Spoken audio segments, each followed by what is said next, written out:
सिक्किम में सेना का ऑपरेशन हिमराहत। एक तरफ सूखे से जूझता हुआ सिक्किम तो दूसरी तरफ बर्फ में फंसे हुए लोग। सिक्किम में प्रकृति दे रही है तीखा संदेश। क्या आप सुन भी पा रहे हैं? नमस्कार, मैं हूं केवल तामंग और आप देख रहे हैं खबर समय सिक्किम। सिक्किम की पहाड़ियों ने आखिरकार लंबी खामोशी जरूर तोड़ी है।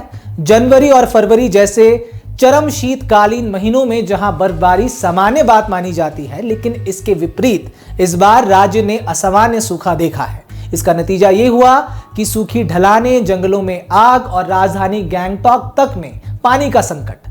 लेकिन छांगू नाथुला बेल्ट में हुई ताजा बर्फबारी ने मौसम का रुख जरूर बदल दिया है, लेकिन बारिश अभी भी चाह अनुसार नहीं हुई है।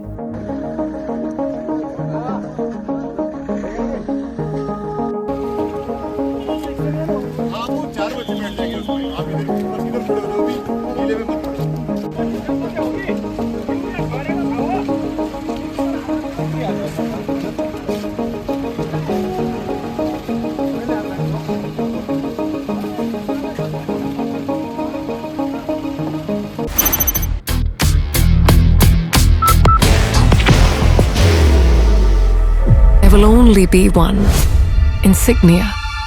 भारतीय मौसम विभाग ने पाक्योंग, गैंगटॉक और मंगन जिलों के लिए येलो अलर्ट जारी करते हुए गरज चमक के साथ वर्षा और ऊंचाई वाले इलाकों में बर्फबारी की संभावना जताई थी। इसी के चलते उत्तरी और पूर्वी सिक्किम में हल्की फुल्की बारिश की बौछारों के साथ बर्फबारी देखी गई, जबकि सिक्किम का पश्चिमी हिस्सा अब भी सूखे की गिरफ्त में है। मौसम विभाग ने मंगन जिले में 27 फरवरी तक रुक रुक कर बारिश की संभावना जताई जरूर है, यानी कि आशा की लौ या यूं कहे कि संभावनाओं की नमी जरूर भविष्य में दिख रही है। लेकिन ताजा उत्पन्न हुई स्थिति में कैसे राहत मिलेगी, ये सवाल जरूर उठ खड़ा हुआ है। अब ये केवल मौसम की सामान्य गतिविधि नजर नहीं आती है, बल्कि एक गहरी चेतावनी की तरह नजर आती है। दिसंबर से लगभग शून्य वर्षा और उसके बाद 2 महीनों की शुष्क सर्दी ने राज्य की पारिस्थितिकी को झकझोर दिया है। बीते कुछ समय में कुपुप और नाथंग जैसे ऊंचाई वाले क्षेत्रों में जंगल की आग की खबरें सामने आई। मंगन के मंगशीरा क्षेत्र में हालिया बड़ी आग ने स्थिति की गंभीरता को और उजागर किया। अब जहां ये सारी घटनाओं का सिलसिला हो ही रहा था कि सूखे का सबसे बड़ा असर राजधानी गैंगटॉक की जल आपूर्ति पर भी पड़ा है। रातीचू जल स्रोत जो शहर की जीवन रेखा है, उसकी जल स्तर सितंबर की तुलना में लगभग 60% तक घट गया है, ऐसा पीएचई विभाग का दावा है। अब इस पर राजनीतिक दौरे, टीका टिप्पणियां भी हुई हैं और एक और हैरान कर देने वाला बयान हाल ही में पीएचई विभाग की ओर से भी जरूर आया है, जिस पर हमारी विस्तृत एनालिसिस रिपोर्ट आप जल्द ही देखेंगे। लेकिन उत्पन्न हुई हालिया स्थिति, जहां पानी की टंकियों और सप्लाई लाइनों में पानी की कमी ने आम नागरिकों को कठिनाइयों में ढकेल दिया है, ऐसे में ताजा बर्फबारी और वर्षा को राहत की पहली बूंद के रूप में देखा जा रहा है।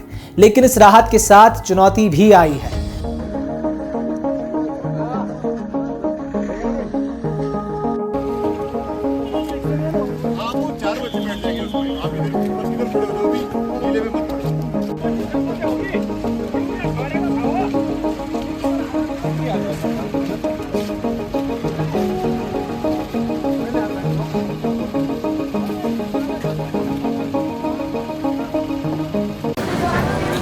बाहर की भागदौड़ अब नहीं तोड़ेगा आपके घर का सुकून। SBM गोल्ड UPVC विंडोज, आपके घर का सुकून। 22 फरवरी को पूर्वी सिक्किम के ऊंचाई वाले इलाकों में अचानक भारी बर्फबारी और शून्य से नीचे तापमान ने सड़कों को जाम कर दिया। पर्यटक वाहन रास्तों में फंस गए और हालात तेजी से बिगड़ने लगे। यहीं पर हमारे भारतीय सेना के वीर जवानों ने फिर से आगे आकर ऑपरेशन हिमराहत के तहत मोर्चा संभाला और स्थिति को नियंत्रण में ले आए। दुर्गम, फिसलन भरे और शून्य से नीचे तापमान वाले हालात में जवानों ने 46 पर्यटकों को सुरक्षित निकालकर सैन्य शिविर तक पहुंचाया। वहां उन्हें चिकित्सा सहायता, गर्म भोजन, आश्रय और आवश्यक राहत सामग्री भी दी गई। इसके अलावा 150 से अधिक वाहनों को सुरक्षित स्थानों तक पहुंचाकर यातायात को नियंत्रित किया गया। अब सेना का यह ऑपरेशन बचाव अभियान इतनी मुश्किल परिस्थितियों में किया गया कि इसने फिर से पहाड़ी राज्य में सेना की मानवीय भूमिका का एक अटूट उदाहरण पेश किया है। जब मौसम ने रास्ता रोका, तब वर्दी ने रास्ता बनाया। और इसीलिए हमारे भारतीय सेना के वीर जवानों को देश फिर से सलाम करता है, क्योंकि मुश्किल की घड़ी में संजीवनी बूटी बनकर बारंबार कठिन से कठिन परिस्थितियों में भी हमारे सैनिकों ने आम नागरिकों की जान बचाई है। इस बहादुरी और इस ऑपरेशन की जितनी प्रशंसा की जाए उतनी कम है। कोई अगर रिक्वायरमेंट है हमसे तो बता सकते हैं। लोगों को मेरा भगवान है, आप हमारा पुनर्जन्म दे दिया भाई, हमारे बच्चा को भी। कोई भी अगर मेडिकल के थ्रू या कोई भी थ्रू आपको कोई भी रिक्वायरमेंट है तो हम आपको बता सकते हैं। ठीक है मैम, अगर कोई भी मेडिकली प्रॉब्लम है तो भी आप बता सकते हैं, हमारे पास है। हाँ वो 4 बच्चे बैठ जाएंगे उसमें, आप इधर बस इधर खड़े हो जाओ, अभी नीले में मत खड़े हो, बस इधर पूजा की बेटा, पूजा की बेटा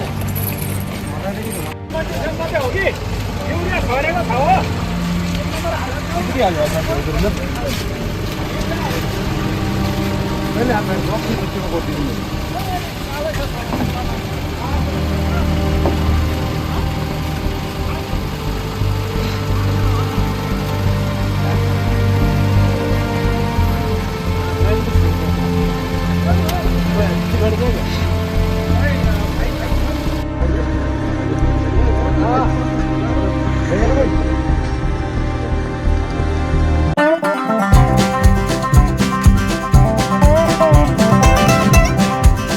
ड्रीमलैंड अम्यूजमेंट पार्क नियर फुलबाड़ी बैरेज, सिलीगुड़ी। वहीं वापस सिक्किम की वर्तमान स्थिति पर लौटते हैं, क्योंकि सिक्किम आज वर्तमान में 2 तस्वीरों के बीच खड़ा हुआ है।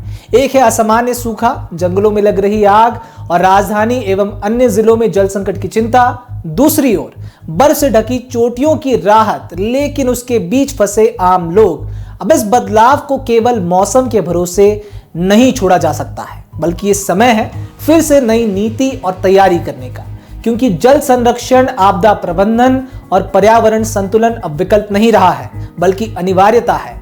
It's the need of the hour. अभी नहीं तो कभी नहीं। भगवान भरोसे हाथ पर हाथ धरे बैठे रहे तो कहीं देर ना हो जाए।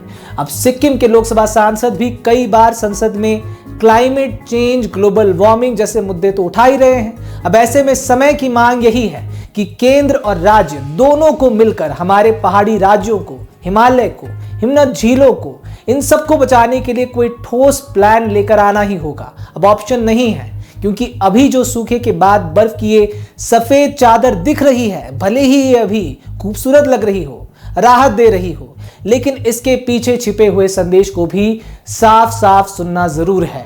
वो ये है कि प्रकृति समय समय पर संतुलन साधती है, लेकिन इंसानी तैयारी और संवेदनशीलता ही तय करती है कि ये संतुलन राहत बनेगा या संकट। कुदरत के आगे किसी की नहीं चली है, मानते हैं, लेकिन इस कुदरत के संतुलन को बिगाड़ने का श्रेय भी हम इंसानों को ही जाता है।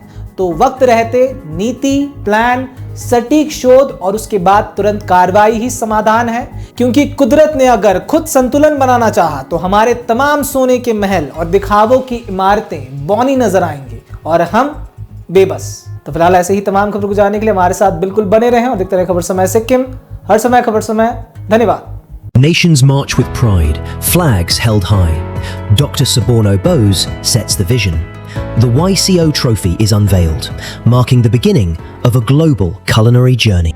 कोई अगर रिक्वायरमेंट है हमसे तो बता सकते हैं। लोगों को मेरा भगवान है, आप हमारा पुनर्जन्म दे दिया भाई, हमारे बच्चा को भी।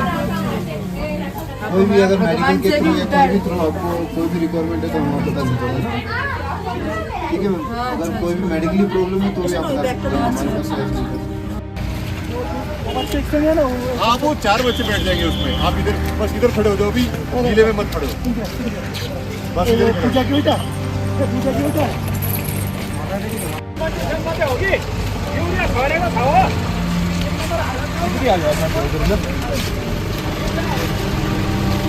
पहले आप बच्चे को बोलती हूँ।